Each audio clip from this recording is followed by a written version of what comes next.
అమ్మాయిలు క్రీడల్లో రాణించడం వల్ల ఆత్మస్థైర్యంగా ఎదుర్కొనే శక్తి అమ్మాయిలకు కలుగుతుందని ఇక ఉషు అసోసియేషన్ కర్నూలు జిల్లా అధ్యక్షులు బిజినేపల్లి సందీప్ తెలిపారు. కర్నూలు పట్టణంలోని అవుట్డోర్ స్టేడియంలో ఈ నెల 8, 9 తేదీల్లో రాజమండ్రిలో జరగబోయే ఇండియా ఉషు రాష్ట్ర స్థాయి పోటీలకు కర్నూలు జిల్లా నుంచి 80 మంది విద్యార్థినులు పాల్గొన్నారు.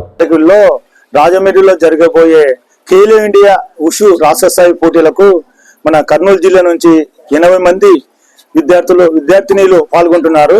సబ్ జూనియర్, జూనియర్, సీనియర్ కేటగిరీలో షాన్షో, నాంగ్కాన్, చాంగ్కాన్, తైచికాన్, జెన్షు, తైచికాన్ ఈవెంట్లలో మన క్రీడామణులు అంటే ఓన్లీ అమ్మాయిలే ఖేలో ఇండియాలో పాల్గొంటున్నారు.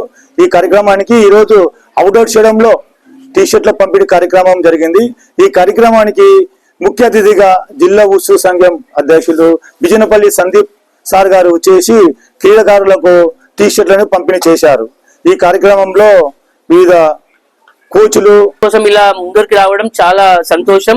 ఎవరి మీద డిపెండ్ కాకుండా వాళ్ళు ఓన్ గా ఇలా నేర్చుకొని ఫర్దర్ గా ఏమీ జరగకూడదని ఆశిస్తాము. ఏదైనా జరిగితే కూడా సెల్ఫ్ డిఫెన్స్ కోసం వాళ్ళు ఇలాంటివి నేర్చుకోవడం చాలా సంతోషం. అదే విధంగా